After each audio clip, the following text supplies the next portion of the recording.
Hey, hello, I'm Karis. Welcome back to my YouTube channel. Just kidding. Hi, I'm Karis. Welcome back to my YouTube channel. If you haven't met me yet, that's me. I'm me. Hey.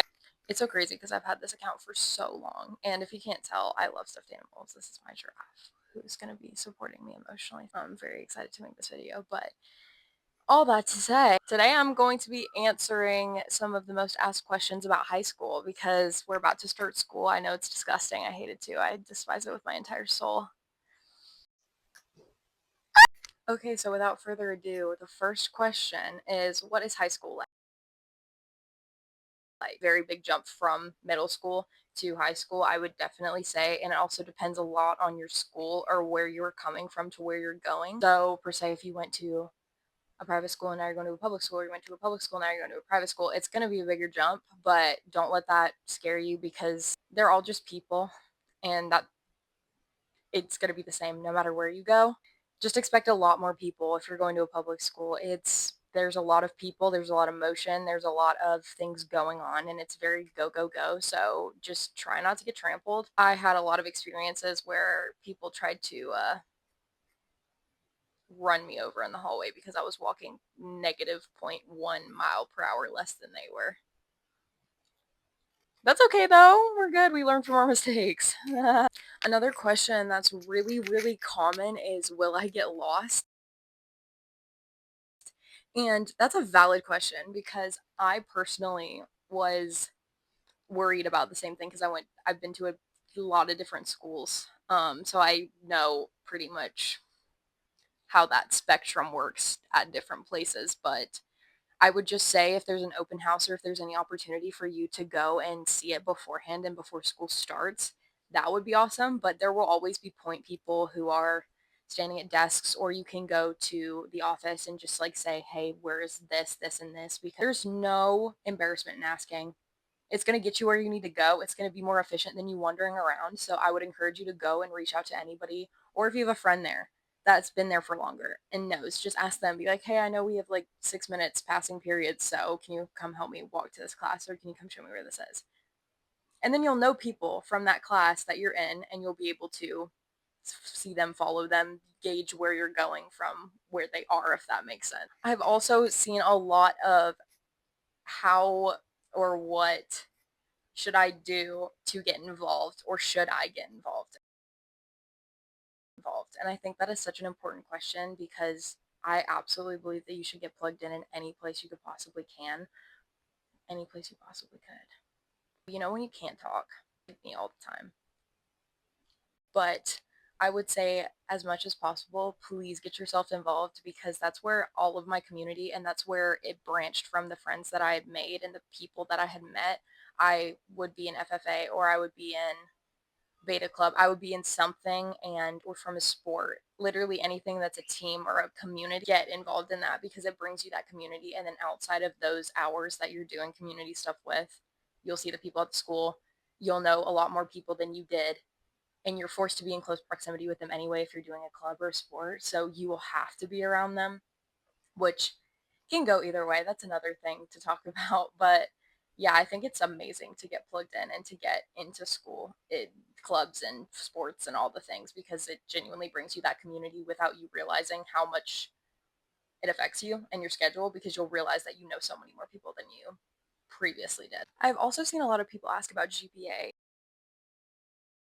and that's your grade point average, which pretty much is a number that summarizes your academic scores based on the grades that you make in your classes.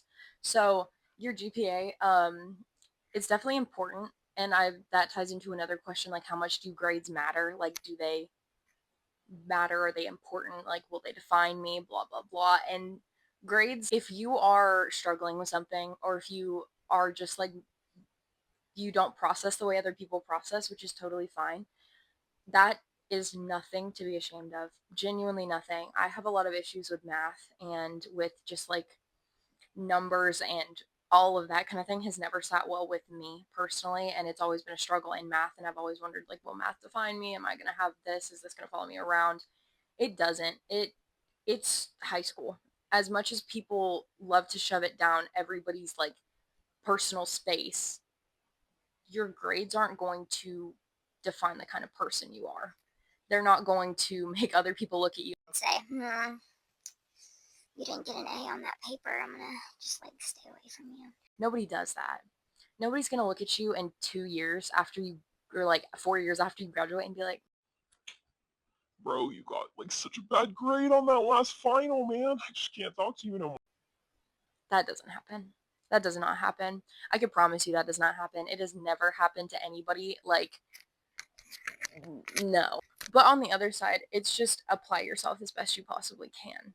That grades do matter to an extent depending on what you want to do after high school. Like, if you're into going into a really prestigious school or want to go study something very high up on that chain of education, that will affect scholarships, that will affect offers, all of that kind of thing. But if they're, say you're having a lot of trouble in school and you don't want to do something, you want to go into a trade, or you want to just take a gap year, or if you have other plans for your life, your grades are not going to, like, for a job, for an interview, for a position, it's not going to define you. What Specifically, it depends on the job. But a food establishment job, a grocery store chain, a couple of other places, they're not going to be looking at your GPA, but it's going to be a lot. Obviously, if you want to become a doctor, you're going to have to go to a lot of years of college, and a lot of different things will affect you in a different way, but it does matter depending on what you want to do.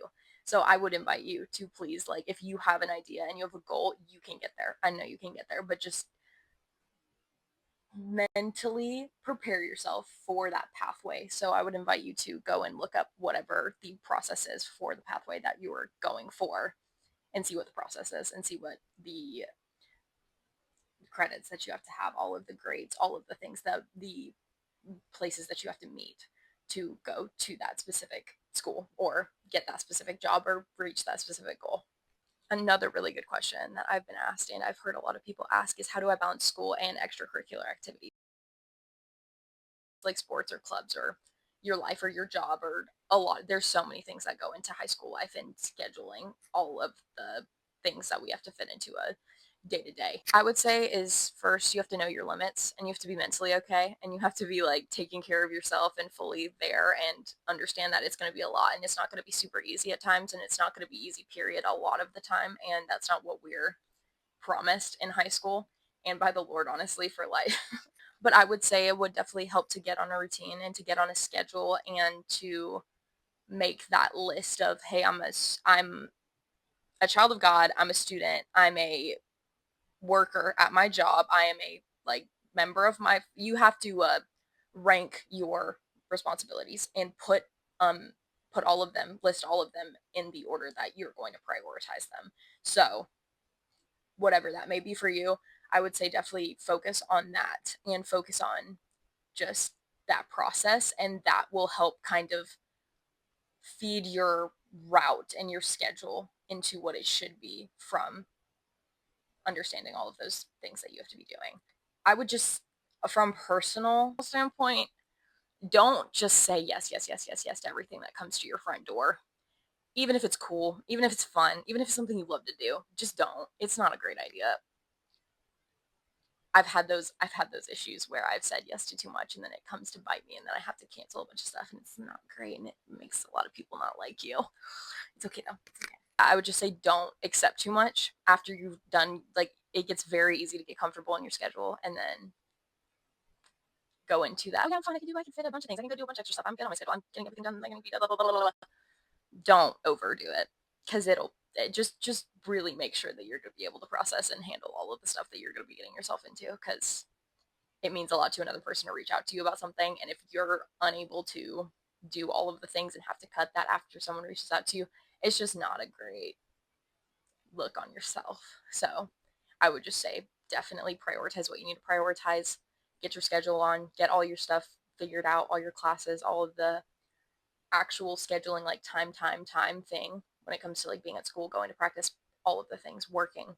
Get that in a good, doable, very heavy emphasis on doable and manageable, because you don't want to, like, burn yourself out the first couple weeks of school. That's not what you need to do, and not good for your mental health or spiritual health or physical health, none of that. And for the final question is, how can I be successful in high school? I fully believe that participating is probably the most important thing. Actively showing up, actively participating in your class, asking questions is another huge thing, because I used to be so embarrassed to like go up to the desk and say like, "Oh, I didn't understand this after you just explained it," because I zone out a lot because blah blah blah. My ADHD won't let me focus on one thing.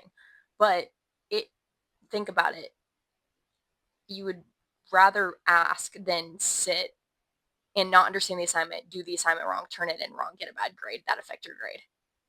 You know what I'm saying? But yeah, I would just say that's a very important thing, is to participate, actively talk, actively ask questions, attend your classes regularly, do all of the things that I'm sure that you've done in past years, is just show up, complete your assignments on time, turn your assignments in on time. If you need help, get involved with the people at your school that can help you, get involved with any counselor, get involved with any, if you need any kind of help, any kind of service, just ask your teacher, ask an office person, ask an employee, ask anybody. Yeah, but just be really open and involved in everything that you could possibly be involved in, that you're actually interested in, taking the classes that you semi like or that you like more than the other options that you have, trying to find the joy in the small things, understanding that it's not going to be perfect, but that's okay. And you know that you have so many options to change how either you're going at something, or how your schedule is, or how you can just maybe remove something or pull back from something to be able to prioritize something else. It's just always a process, but y'all will do great. Anybody going into high school, like just speaking straight to you as a senior, it's going to be okay. Some of the years are going to be really hard, but you're going to be okay. I promise you're gonna be okay. But thank you guys so much for watching. I appreciate every single one of you who tuned in and who watched to the end of this. I would love to see a like hands together, or like a clapping hands emoji. That would be awesome to see, just like the percentage of people who stayed. And